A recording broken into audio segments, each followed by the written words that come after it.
Pronto, estamos gravando. Então, aqui, vamos iniciar aqui a gravação, né?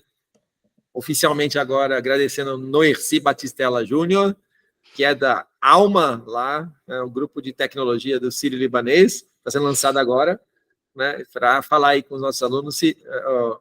Noerci, a sala é sua, a turma é sua, vou botar no mudo aqui, fica à vontade. Aliás, eu estava até com sem câmera, né? Eu estou aqui. Deixa eu ligar a câmera só para dizer que estou aqui, tá? Mas agora eu vou desligar a câmera, desligar o microfone, a sala é sua, você tem até 5 horas para falar, para conversar, tá? Agradeço muito aí o apoio. Perfeito. Bom, primeiro, obrigado aí pelo convite. O professor Marcos foi meu professor também, tá, pessoal? Ele me deu aula na pós-graduação. Eu vou falar um pouquinho da minha trilha de carreira, né? Onde eu comecei, eu não comecei em TI desde o comecinho. O que eu fiz, por onde eu passei, qual foi meu aprendizado, até eu chegar hoje na área de governança de TI, né? Eu atuo com governança de TI. E dentro das disciplinas de governança, entre gestão de riscos, fornecedores e coisas do tipo, eu tenho que garantir o alinhamento estratégico da instituição, né, sendo construída dentro da tecnologia da informação. Uma das maneiras de fazer isso é através aí da gestão de projetos, né, gestão de portfólio, ou dos nossos squads ágeis. Eu vou colocar uma apresentação rapidinho, só para mostrar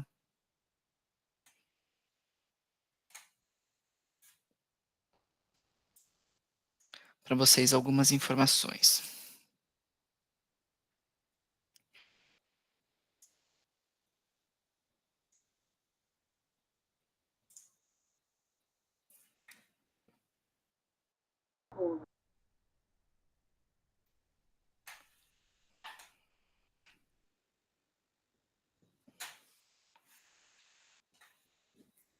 Peraí, só voltar para o slides, correto?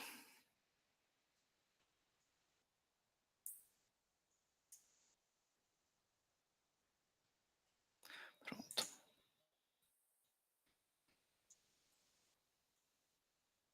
Já estão vendo a tela já?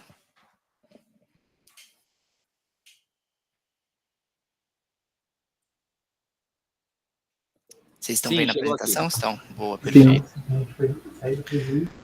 Bom, então, pedido do professor Marcos aí, né, eu compartilhar com vocês o mercado de TI, né, esse foco em gestão de projetos, né, eu cheguei a passar em várias áreas de projetos, né, tem hoje 3 grandes áreas de projetos. Os projetos de CAPEX, investimento clássico, os projetos de OPEX, melhoria contínua, e os projetos ágeis hoje, né, que acabam usando um pouco de cada. Então, o escopo acaba sendo um pouquinho mais híbrido. Então, quem é o Noerci? Eu sou farmacêutico, né? A minha primeira profissão é farmacêutico. Eu fiz técnica em química, farmácia, fui trabalhar na indústria farmacêutica, trabalhei em drogaria, fui propagandista, trabalhei com novos negócios.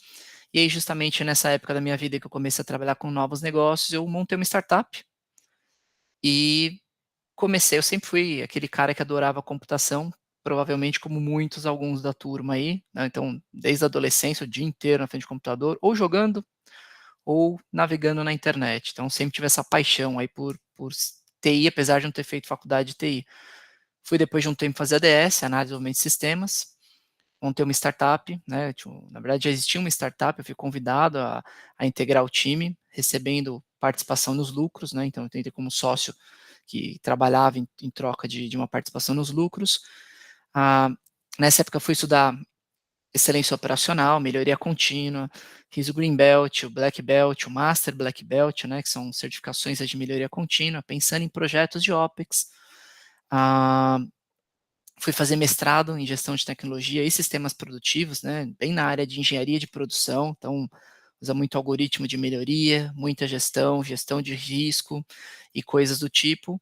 E hoje eu estou com um pouquinho mais de 20 anos de experiência na área de saúde, né? Eu passei por vários mercados diferentes, então, indústria farmacêutica, drogaria, farmácia de manipulação, fui estagiário de polícia, trabalhei em editora, na parte de educação à distância, startup, aviação. Puxa, Nercy, mas aviação dentro da área de saúde? Sim, as companhias aéreas são tão grandes que o SESMIT delas acabam tendo tantos médicos ali dentro que basicamente é como se fosse uma clínica, né, para atender os próprios colaboradores. E hoje estou dentro de um ambiente hospitalar, né, hoje eu atuo dentro do Hospital Sírio-Libanês. E ao longo dessa trilha toda, eu participei de várias áreas diferentes, né, então, trabalhei no Albert Einstein com avaliação de tecnologia em saúde, então é basicamente planejar quando a gente faz mudança, se a tecnologia que chegou agora faz mais sentido, se ela tem custo-benefício, custo-efetividade. Trabalhei com consultor de novos negócios, então a gente olha para mercado, avalia as oportunidades, vê as tendências, traz parcerias para dentro de casa, né? Naquela época se falava pouco de inovação aberta, eu tinha que desenvolver tudo dentro de casa. Saúde corporativa também, planejamento de longo prazo, né? Ah, quem já está aí no mercado e trabalha, quando uma empresa paga um plano de saúde para vocês, o plano de saúde custa algumas moedinhas. Se vocês ficam doentes, custa mais moedinhas. Então, no outro ano vem um ajuste de custo, né? A empresa que vocês atuam tem que pagar cada vez mais caro para manter os planos de saúde. Então, saúde corporativa também depende de planejamento. Gestão de performance, né? Quando a gente faz análise de indicadores estratégicos, e aí tem várias maneiras de fazer isso, né? Os dois mais clássicos hoje, os mais usuais são os Balance Scorecards, né? O BSC, vocês já devem ter ouvido essa sigla, e os OKRs. Né? Então, são as duas maneiras que o mercado se organizou para fazer gestão baseada em desempenho. Então, todo mundo vai olhar o indicador, os indicadores estratégicos, fazer projeto de melhoria, projeto de mudança, né? Basicamente assim, toda empresa tem uma estratégia, ela quer chegar em algum lugar. Para chegar nesse algum lugar, ela precisa de muitas ações e tarefas. E como que ela chega? Através de planos de ação, através de projetos, né? Não existe ainda outro formato melhor, né? São projetos de melhoria, projetos de investimento, ou às vezes, né, o que está aparecendo bastante agora são justamente os modelos ágeis aí com squads multidisciplinares trabalhando para entregar alguma coisa. Atuei então em excelência operacional, que é uma área focada em projetos de melhoria, são aqueles projetos onde normalmente não tem investimento, né, a gente não pega capital da instituição para fazer investimento, a gente, pelo contrário, tenta diminuir as despesas operacionais. Então, é uma área aí que normalmente as pessoas estudam muito melhoria contínua, né, desde a escola lá da Toyota, o Lean, o PDCA, PDSA, Six Sigma, né, e todas as ferramentas, Kaizen, todas essas ferramentas de melhoria contínua, que acho que num futuro bem próximo isso não tem que ser uma área, né, vai ser um conhecimento aí básico incorporado a todas as formações, todo mundo vai ter que saber melhoria contínua, agilidade e inovação, senão provavelmente o mercado não vai ter uma boa recepção para esses novos profissionais. Atuei em gestão de projetos clássicos, escritório de projetos como PMO, né? Tinha aquela atuação de pegar a carteira de projetos, auxiliar os donos de negócio a escolher o melhor portfólio, monitorar os indicadores, acompanhar a evolução do projeto, garantir que esse projeto realmente está indo na direção correta. E minha última atuação antes de vir aqui para a governança foi justamente na agilidade, né? Então, fui Scrum Master, fui RTE, né, engenheiro de lançamento de release, né, o que basicamente é um cargo que se usa em empresas que já escalaram o ágil, né, usam o SAFe, que é um framework de ágil escalado, e transformação digital, que é o que a gente está fazendo hoje aqui no hospital, né? Olhando para todo o nosso negócio, olhando para todas as nossas jornadas dos pacientes, jornadas do médico, jornadas do colaborador e transformando isso numa jornada digital, né, numa solução. Não é só digitalizar, né? Transformação digital vai além disso, é olhar para a jornada como um todo e transformar isso em plataformas, em produtos que atendam às necessidades aí de todas as partes interessadas, né? No nosso caso, em especial, principalmente o paciente, o médico e o colaborador. E depois a diretoria executiva, né, e a comissão de senhoras, o conselho de senhoras. Eu não sei se todo mundo sabe, né, eu achei é legal contar sempre onde a gente trabalha. Eu trabalho no Sírio, né, foi a primeira coisa que eu falei. O Sírio-Libanês é um hospital com mais de 100 anos de história, né, um hospital centenário. É um hospital super inovador, né, ele foi fundado por senhoras, engraçado isso, né, numa época em que as mulheres não podiam nem votar. Esse hospital foi fundado por um grupo de senhoras sírias e libanesas, né, que vieram para o Brasil e queriam retribuir para a sociedade, né? Olhou para a sociedade e falou, puxa, o Brasil acolheu a gente tão bem, vamos devolver alguma coisa para o Brasil. Então elas decidiram montar esse hospital, que sempre teve ali como paradigma, né, o pioneirismo, a excelência, a solidariedade. É um hospital filantrópico. Então muita gente fala, o hospital Sírio é particular. Não, na verdade o Sírio é uma filantropia. Então o dinheiro, né, a receita do Sírio libanês, toda a margem é reaplicada na sociedade. Então o Sírio é mantenedor de 5 hospitais públicos. Então o lucro do Sírio acaba mantendo aí esses hospitais públicos funcionando, né? Então é um conceito um pouco diferente. E nessa trajetória toda que aconteceu, né? O professor pediu para passar para vocês assim o que tem de mais moderno que a gente está rodando hoje. Eu acho importante mostrar tudo que tem, né? Uh, a gestão de projetos é uma disciplina clássica, né? Sempre foi, sempre vai ser, né? Por mais que a gente traga modelos novos, né, diretrizes novas, né, a gestão de projetos, a governança de portfólio, né, saber onde eu estou, olhar para onde eu quero ir, o que eu preciso fazer para chegar lá, isso não vai mudar nunca, né, a gente pode dar nomes diferentes, mas basicamente vai ser sempre isso, onde eu estou, onde eu quero chegar e como eu chego lá, e como eu meço, né, como eu gerencio os riscos, né, então, se alguém for lá muito mais clássico, né, gestão de projetos clássicos, olha para o PMI, né, o maior instituto de gerenciamento de projetos no mundo, olha para o PMBOK, o Guia de Boas Práticas de Gestão em Projeto, lá tem várias disciplinas, né, provavelmente é o que vocês estão olhando aí na disciplina.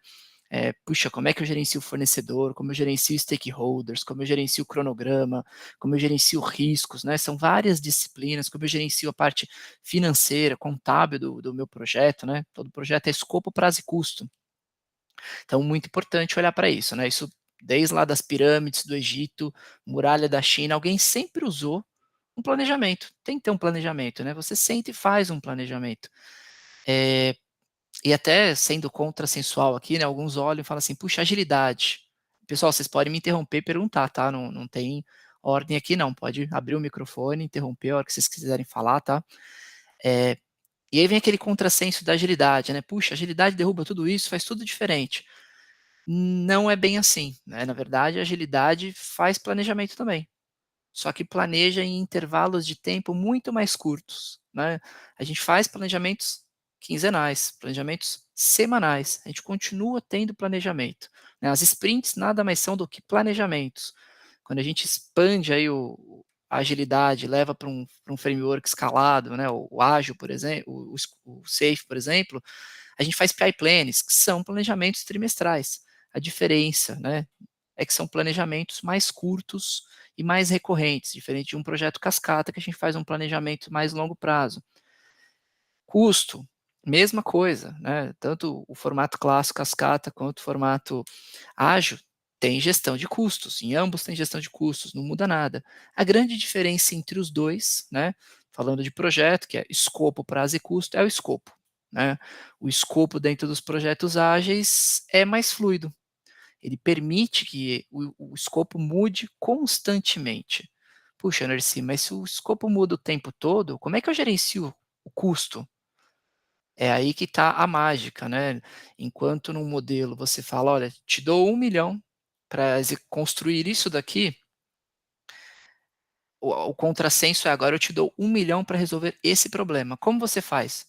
Te dou autonomia para resolver isso dentro de um time multidisciplinar, autogerido, autorresponsável, que vai trazer aí as melhores soluções. Então, na verdade, só mudou isso, né? O planejamento continua o mesmo, a gente mitiga risco, a gente faz gestão de stakeholders, tem lá um Scrum Master com uma posição de facilitar o trabalho, né? Então, acho que a primeira coisa, né, professor Marcos, é desmistificar, às vezes, esse discurso de, PMBOK, cascata, ágil, né? A nível de metodologia, o que muda entre os dois é o escopo. O ágil traz outras provocações, né? Ele traz provocações de cultura, né? As equipes têm que ser especiais, se sentir especiais, tem que ter autonomia, autogestão, transparência. Então, né, o próprio manifesto ele traz algumas coisas diferentes. Então, não tem a ver com o gerenciamento em si dos projetos e do portfólio, mas um pouco mais de cultura. Como a gente quer fazer isso, né? E confesso assim, né, vocês são alunos aí, daqui a pouco vão estar no mercado, que para trabalhar em formatos ágeis, precisa ter um tipo de responsabilidade, um tipo de comportamento. O que se espera em quem trabalha numa squad? Já que eu não vou ficar medindo o seu trabalho, olhando o que você faz o tempo todo, pedindo para bater ponto muitas vezes, falando como as coisas têm que ser feitas. Então a gente espera um pouco mais de maturidade, um profissional super responsável, autogerido, com senso de dono, alguém que eu posso simplesmente entregar um problema e sei que ele vai trabalhar para resolver aquele problema, e muitas vezes devolver para mim, por Norci, estou com dificuldade, preciso de uma ajuda nessa linha, naquela, diferente de um projeto cascata, onde normalmente eu estabeleço tudo, planejo super bem e entrego para alguém fazer e falar, ó, faça dessa forma, né? Não é para fazer de outro jeito que não seja esse que foi desenhado, a não ser que você estabeleça aí o processo de mudança, change manager. Então, eu preciso fazer uma mudança no escopo do projeto, eu tenho um processo definido para isso, e eu vou alterando paulatinamente o escopo do projeto. Então, esse sou eu, né? Essa foi a vivência que eu tive aí.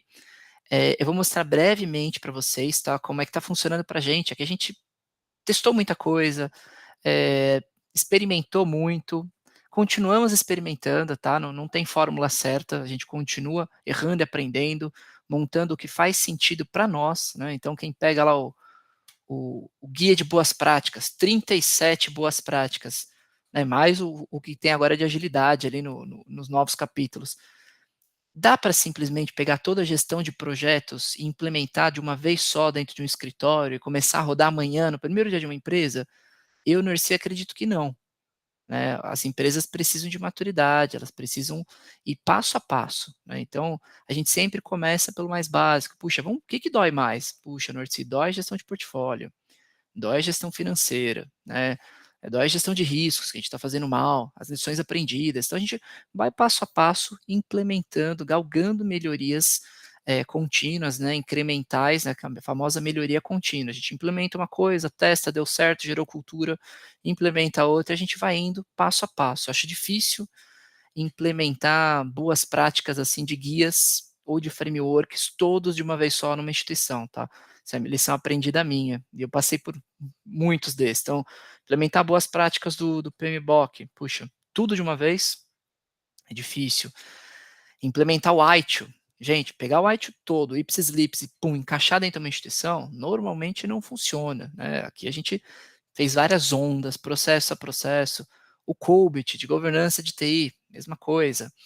Pegar o SAFe, né, do ágil escalado e pum, jogar aqui dentro, também não. O próprio Scrum, a gente usa aqui dentro, né, que é o framework de ágil, a gente fez adaptações. Então, acho que a gente não pode ser chita com métodos, tá? Esse é um ponto meu no ERSI, assim, os tutores que eu tive durante a vida toda foi metodologia é uma trilha e não um trilho. Ela é uma trilha, ela te ajuda a chegar no destino, te ajuda a fazer você entregar a estratégia da instituição, né? Fazer os planejamentos ocorrerem, os indicadores mudarem, mas não pode ser um trilho. Tem que ser assim, tem que seguir de forma ferro e fogo, porque em cada empresa que vocês forem atuar, vai ter uma cultura diferente, a cultura molda a forma de trabalhar, né? Então, esse é mais um testemunho meu. Então, uma dor que a gente teve aqui, né, eu tenho que compartilhar com vocês, acho importante, foi justamente essa mudança de, puxa, Noerici, como que a gente sai do formato clássico de gestão de projetos, a gente entra no formato novo de gestão de projetos, dá para fazer tudo no Ágil, dá para fazer tudo no PMI, no PMBOK, não, tem coisa que tem que fazer de outro jeito, não tem bala de prata. Acho que a primeira coisa, assim, não tem bala de prata, gente. Não existe método perfeito, tá? Não existe framework perfeito. A gente tem que estudar todos, entender aqueles que funcionam, quando funcionam e aplicar. Então, basicamente, tudo é ferramenta. E aí você usa a melhor ferramenta para o melhor problema. Né? A gente tem uma brincadeira que a gente fala muito no mercado, que é, para quem é martelo, todo mundo é prego. E aí a pessoa quer resolver todos os problemas sempre da mesma forma, né? Aplicar sempre aquele método que ele aprendeu, funciona, ele quer repetir aquele método todas as vezes, né? E não faz muito sentido, né? Se você tem uma caixa de ferramentas, eu falo, põe um prego na parede, você pega um martelo. Eu falo, põe um parafuso, você usa uma parafusadeira. Então, para cada problema, tem um método, uma ferramenta mais adequada. Dentro do Círio a gente entendeu a mesma coisa. Então, tem problemas nossos que a gente precisa resolver, a gente ainda usa a metodologia clássica. projetos cascata. Então, o que a gente faz? Final do ano, tem um planejamento estratégico enorme, a gente não usa mais os termos de abertura de projeto, os TAPs, famosos TAPs, vocês devem ter visto aí na disciplina. A gente usa Canvas, então o Canvas é A gente chama de mais... charter aqui no ESI, mas é isso aí. É o charter, né? É o Sharp, é exatamente isso, professor. Às vezes tem gente que usa 3, né? Tem gente que usa Canvas, tem gente que usa... Basicamente é uma versão mais visual e resumida dos projetos. Então a gente usa aí o Canvas do Finoc, inclusive. Então, final do ano, alguém escreve lá o indicador que quer mudar, o problema que quer resolver, qual é a solução que está trazendo, qual é a equipe, os riscos, stakeholders, premissas, se vai ter restrição no projeto e qual o orçamento que ele precisa, tanto de CAPEX quanto OPEX. Além desse Canvas, tem que fazer um planejamento financeiro, né? Tem que justificar para a gente, olha, valor ESI, futuro. desculpa te Oi, interromper de novo, claro. mas a turminha aqui é iniciante. Você pode explicar o que é CAPEX e OPEX? Claro, perfeito, professor. Esse é um termo que confunde até os alunos da pós, tá? Falha minha, professor. Pessoal, CAPEX e OPEX são duas siglas que vêm do inglês, né? Então, CAPEX vem de Capital of Expenditure e OPEX, Operational Expense. Basicamente é tudo que eu gasto com capital e tudo que eu gasto com despesas. Então, tudo que é investimento, eu vou pegar esse dinheiro, investir e a empresa vai valer mais por eu colocar esse dinheiro ali, é um investimento. Tudo que é OPEX é despesa, é coisa que eu vou pagar e vai embora, não valoriza a minha empresa. Exemplos de investimento, eu compro um hospital novo, se o meu hospital quebra, eu tenho um prédio, eu vendo o prédio, é um investimento. Eu desenvolvo um software novo, né? Se eu tiver que vender esse conhecimento, eu tenho valor nesse conhecimento. Então, software também pode ser investimento, tá? A legislação brasileira permite, aí varia de país para país aí as regras para isso. Compro um carro, posso revender esse carro, investimento. O prédio, né, as mesas, tem um valor mínimo, tá? Não é qualquer coisa. Se eu comprar uma borracha, borracha não é investimento. Ela cai como despesa. Mas todos os ativos da empresa, normalmente são coisas que a gente coloca um selinho, né? Hospital Sírio-Libanês, código tal, então é tagueado, são os ativos da empresa, esses são os investimentos. Salário de colaborador, energia, água, papel, alimentação, café, essas são as despesas, né? Insumos que a gente usa para tratar os pacientes aqui dentro, né? Na área de TI, os clássicos, né? Então, internet, despesa. AWS, servidores AWS que a gente gasta, paga lá uma manutenção mensal. Softwares que eu pago por mês, software as service, despesa. Então, basicamente é isso, tá, pessoal? Então, projetos de investimento clássico, muitos deles ainda a gente faz no formato clássico. Vou levantar um hospital. Posso ficar mudando o hospital ao longo do tempo, né? Olha, decidi que o hospital vai ter 3 andares, agora 6, agora 2. Provavelmente não. Então, eu não uso metodologias mais modernas, eu vou na clássica, porque o projeto não vai mudar o escopo, prazo e custo. As minhas premissas não vão mudar, é um cenário super simples, que não mudam as premissas, então eu vou no projeto clássico. Até tem um slide que não está aqui, mas eu vou compartilhar com vocês, que é um framework que a gente usa internamente como modelo mental, para escolher quando eu uso cada metodologia, né, que é o Kinevin. Eu vou compartilhar com vocês também, acho importante. Então, aqui dentro, o que a gente fez? Montamos alguns squads, né? Começamos ali com um único squad, uma única jornada, funcionou, deu certo, óbvio, houve dor das áreas. Puxa, mas agora esse colaborador não é mais meu, ele é do squad? Mas é o meu headcount, como é que eu dou para um squad, né? Demorou para os gestores entenderem isso, né? E a gente só usa squad em projetos onde o cenário muda muito rápido, as premissas mudam muito rápido. Então, tá vendo? Ó, a gente já teve um entendimento interno que projetos que as premissas não mudam, a gente pode definir como ele tem que ser no comecinho, e aí é só construir e aplicar. Projeto clássico, a gente usa a metodologia waterfall. Projetos onde o cenário muda muito rápido, a tomada de decisão tem que ser muito rápida, as premissas mudam, né? Eu começo o projeto, no final do projeto e talvez ele não seja mais útil, que basicamente a gente chama isso de mundo complexo, a gente usa a metodologia ágil. Aí a gente só determina um problema para resolver e o orçamento que eu tenho disponível para isso.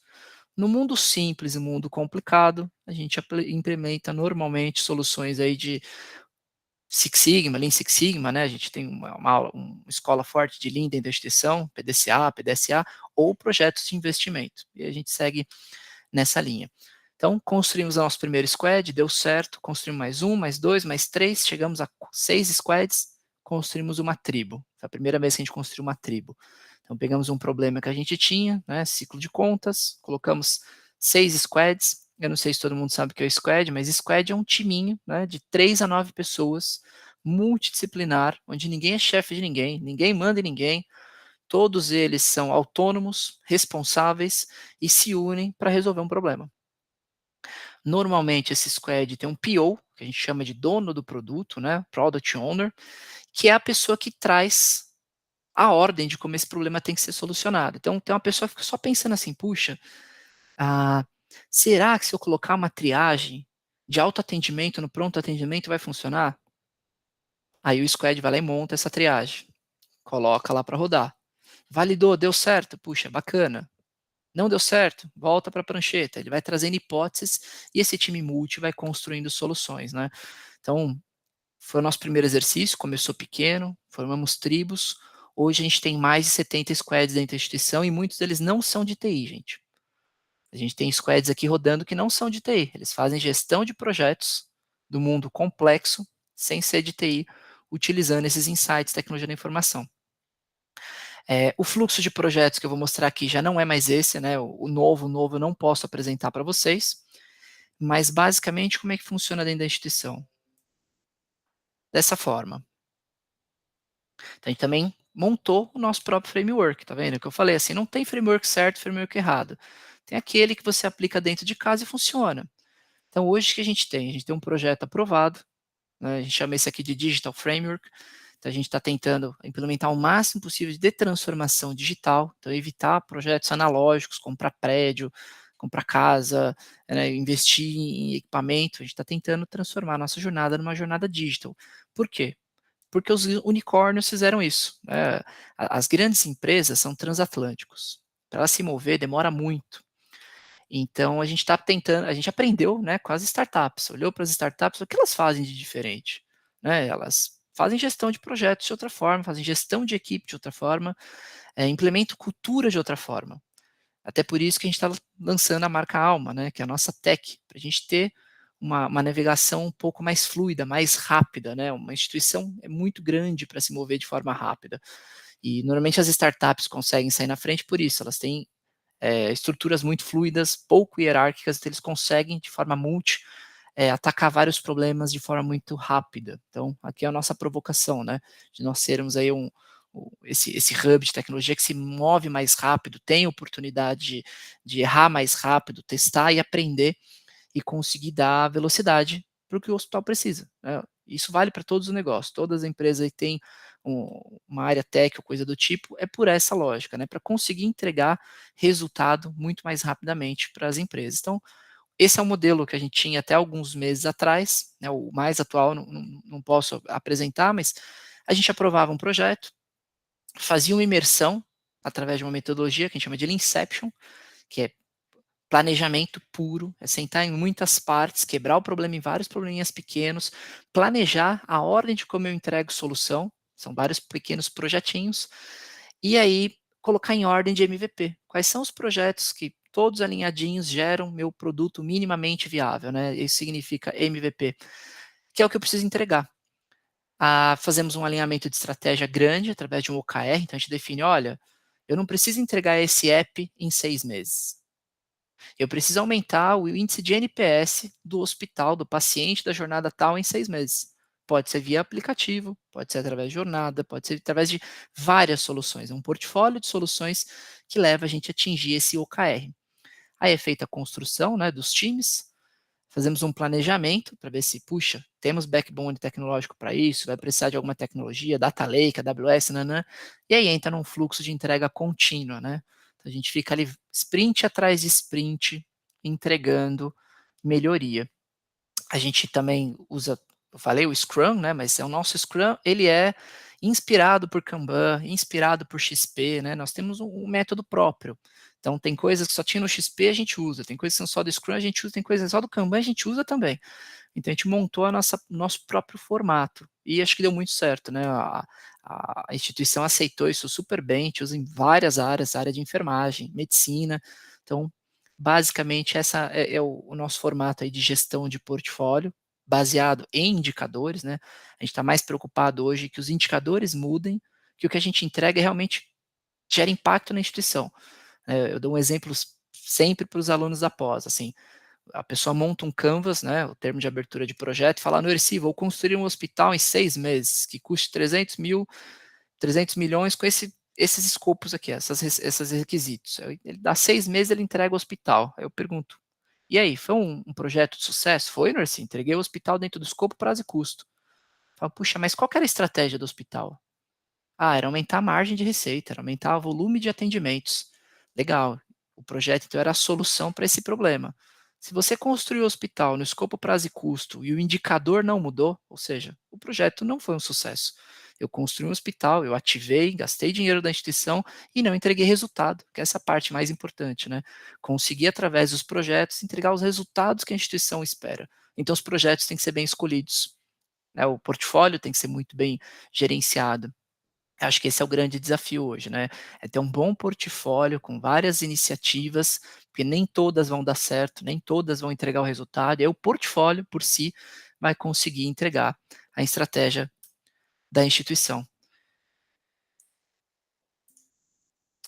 E aí eu deixo para vocês fazerem perguntas. Eu vou pôr mais um slide aqui, compartilhar com vocês, para vocês não ficarem curiosos quanto ao Kinevin. Né, eu falei do framework aí, não coloquei na apresentação, eu vou colocar ele aqui, só para mostrar para vocês o que se trata o framework do Kinevin.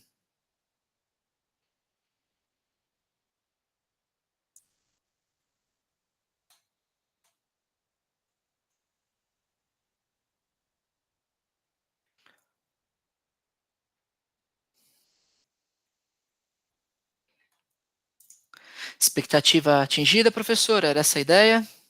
Muito bom, Nercy. Bom, abrir aqui para perguntas, pessoal. Vamos aí, pode entrar, falar, se preferir ficar tímido, pode colocar no chat, eu releio. Mas vamos lá, temos 15 minutos para fazer umas perguntinhas antes do próximo palestrante. Mas foi muito bom, cara. Acho que assim, o pessoal deu para entender muito bem o que é uma gestão de alto nível. Então, lá, assim, né, não é o primeira gestão, né, gente? Eles já passaram de nível, já estão fazendo gestão em cima de gestão, melhorias em cima da gestão. Várias coisas que a gente comentou aqui em sala, vocês estão vendo que é usada na prática. Né? Então.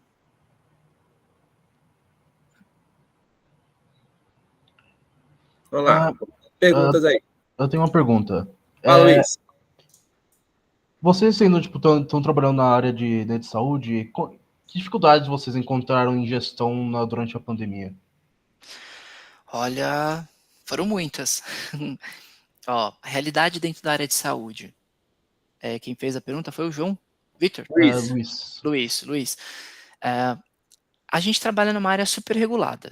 Né? Assim como bancos, a área de saúde é super, ultra regulada. Então é difícil de fazer muitas coisas fora da regulação.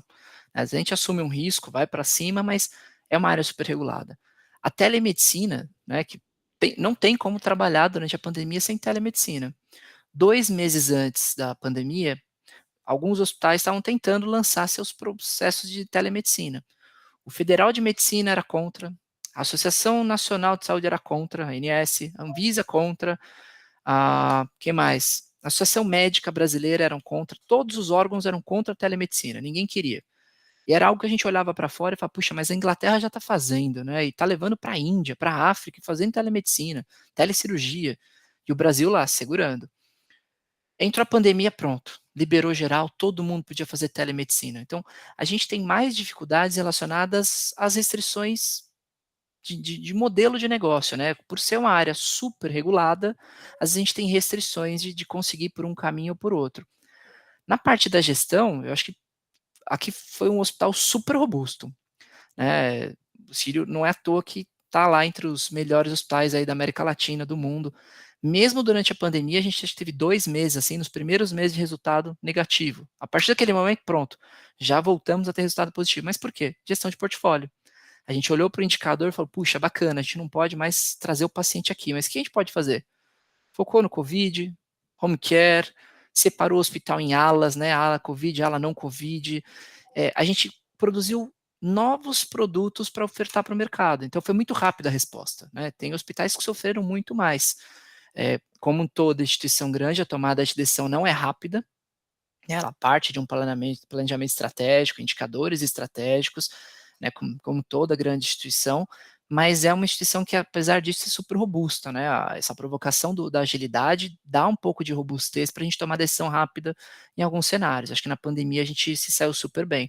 E é um hospital que tem um corpo clínico que é diferenciado, né? A gente não perdeu nenhum colaborador durante toda a pandemia, né? Acho que é um dos poucos hospitais assim, que não teve nenhuma perda, né? 100% da nossa operação passou sem nenhum falecimento ou sem um caso super grave durante a pandemia. Então, tudo isso é planejamento. A gente se organizou para isso, né? A gente se organizou o hospital para isso, separou equipes para isso, pensou em dividir horários para isso. Então, aqui todo mundo tem muita lógica de problema, método, solução, né? Aí é o que eu falei, né? O método não precisa ser escrito na pedra. A gente adapta ele para a nossa necessidade, para a cultura da instituição, para funcionar, né? No final, o que a instituição quer... Eu nunca fui cobrado por nenhuma empresa assim, Nerci, você paga para implementar Cobit, você paga para implementar iTunes, paga para implementar o PMBOK, né? O NIST. Não. Eles sempre estão olhando para a gente pensando, olha, Luiz, você é um cara que vai ter que me ajudar a resolver problemas. Tem que me ajudar a fazer o planejamento estratégico ser materializado na forma de resultados. Então, acho que é muito essa a nossa linha aqui, o aprendizado que eu tive, Luiz. Respondi a sua pergunta? Respondeu sim, muito obrigado. Obrigado, Luiz, foi uma ótima pergunta. E aí, gente, mais perguntas? Você vendo que está falando de gestão de portfólio, a gente falou lá na aula, né? Quem não lembra, olha lá nos slides, a gente falou do que é portfólio, o que é projeto. A agilidade é importante. A gente vai falar no EC aqui, que eu sei que todos eles vão trabalhar com ágil, né, 99,9% das vezes. Né? Mas, então, por isso mesmo, eu dei o foco no primeiro momento da disciplina e no projeto em gestão clássica. E faz Para eles total sentido. experimentarem um pouco do clássico. Tá? E aí, no final do semestre, eu falo do ágil, porque a maioria já deve ter visto. Né?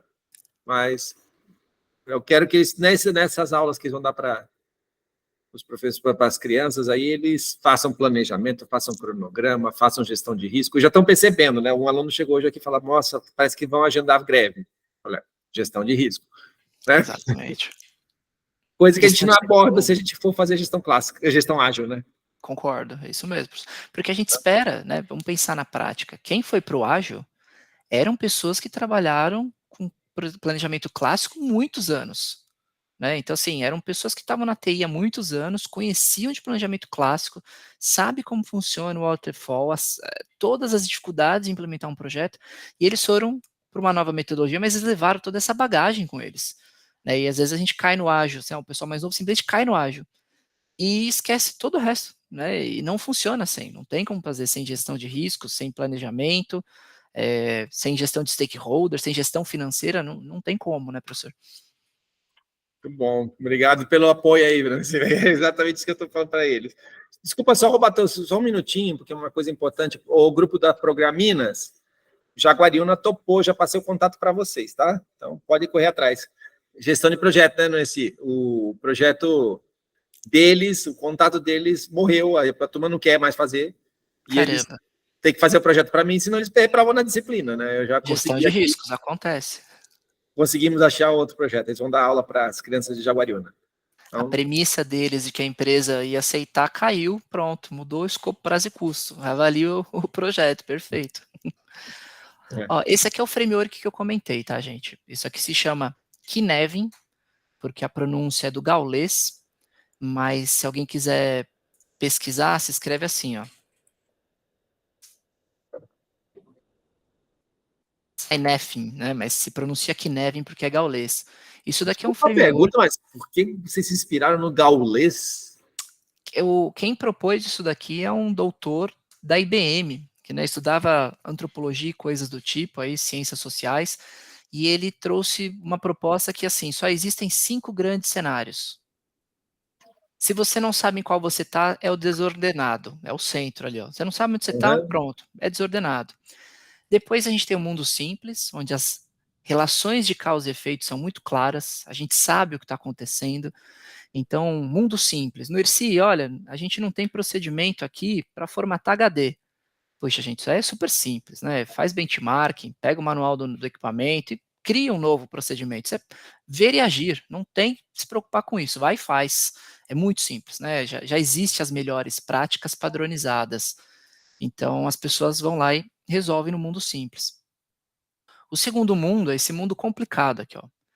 Já é um lugar onde a gente precisa fazer planejamento de cenário, pensamento sistêmico, entender o que está acontecendo. A relação de causa e efeito não é clara, mas a gente consegue entender.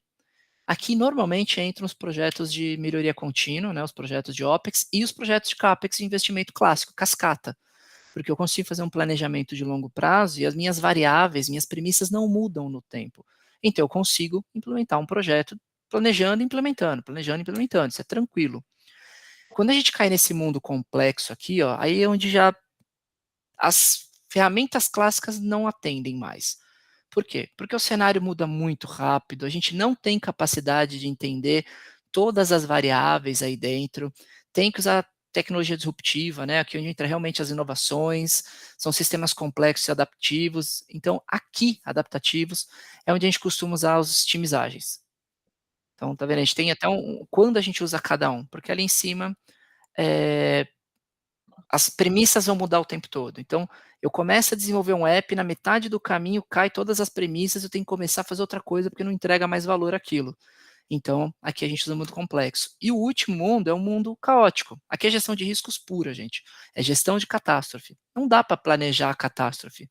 Eu mitigo riscos, eu me organizo para minimizar os riscos, mas quando um risco se torna realmente, né, um evento, na prática, né, você pode ter feito todos os planejamentos. Não dá para imaginar todas as possibilidades de falhas dentro de um sistema. É humanamente impossível imaginar todas as possibilidades de falha.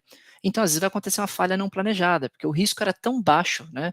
A chance daquilo acontecer era tão baixa que às vezes você não preveu, ou até assumiu o risco. Falou, oh, isso aqui não tem a chance tão baixa de acontecer que eu assumo o risco de deixar acontecer.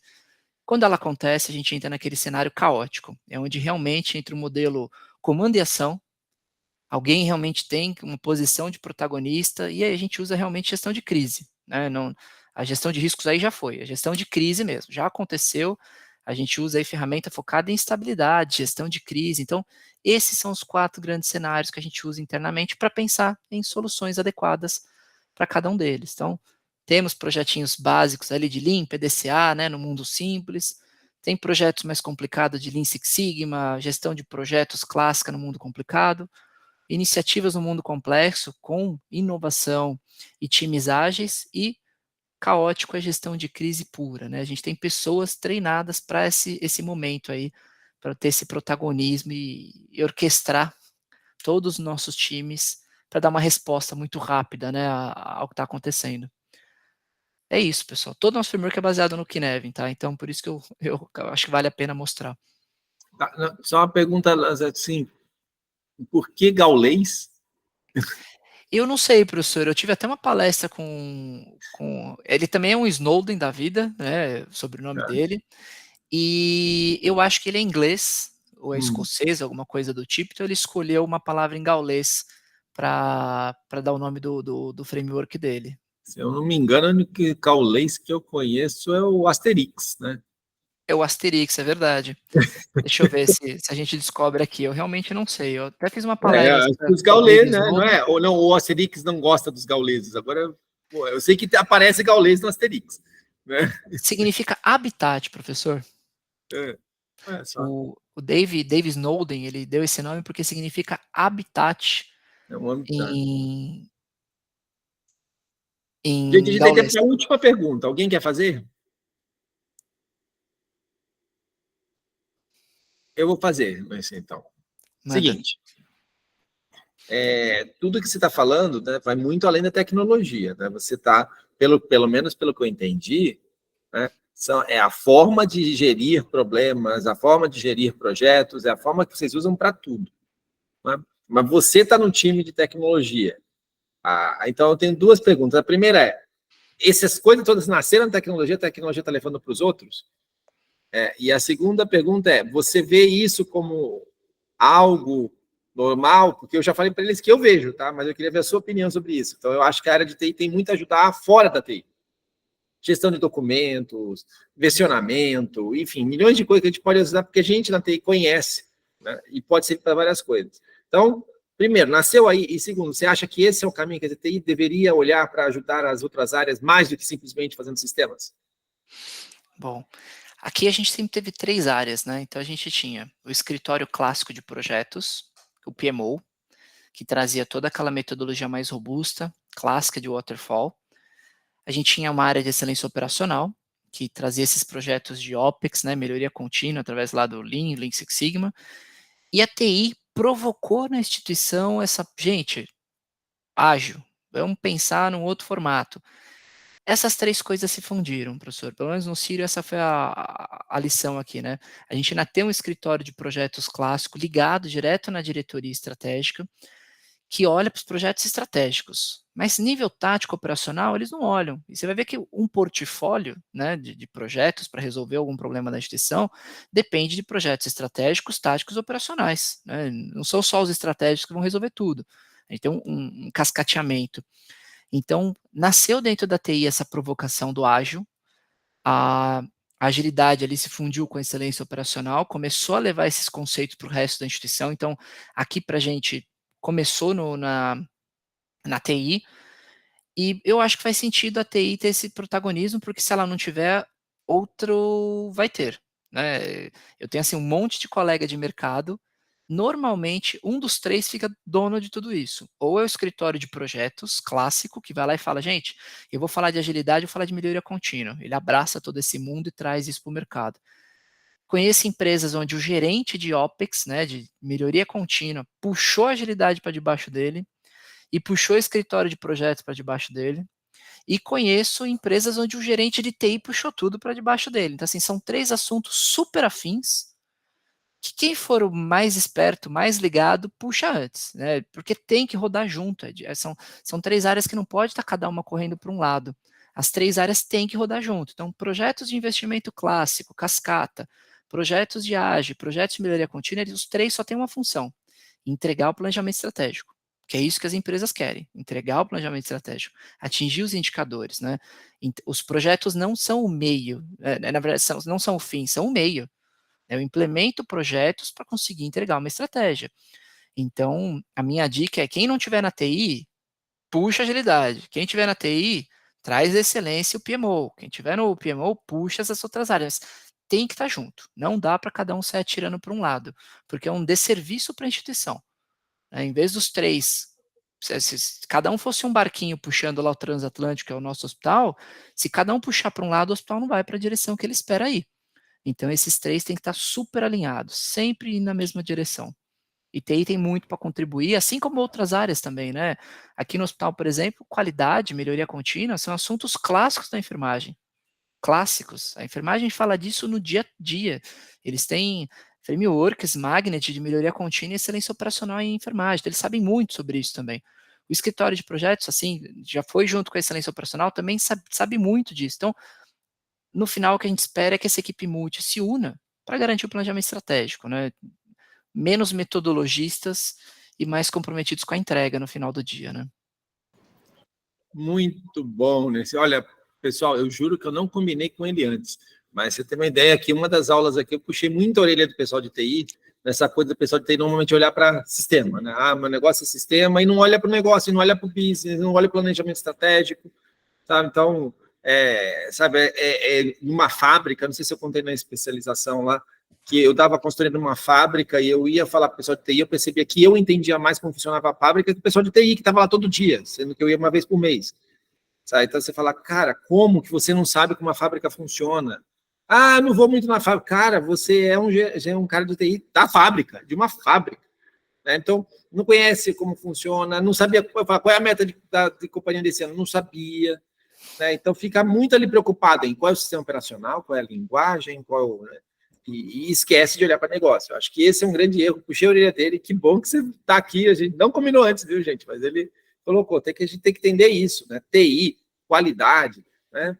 Tudo isso está ligado a entregar metas, entender o que a empresa pode. Então, muito obrigado mesmo, valeu, tá?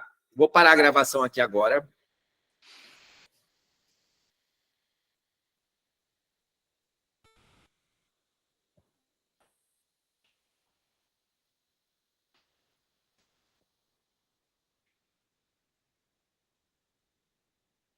Bom, pessoal, eu agradeço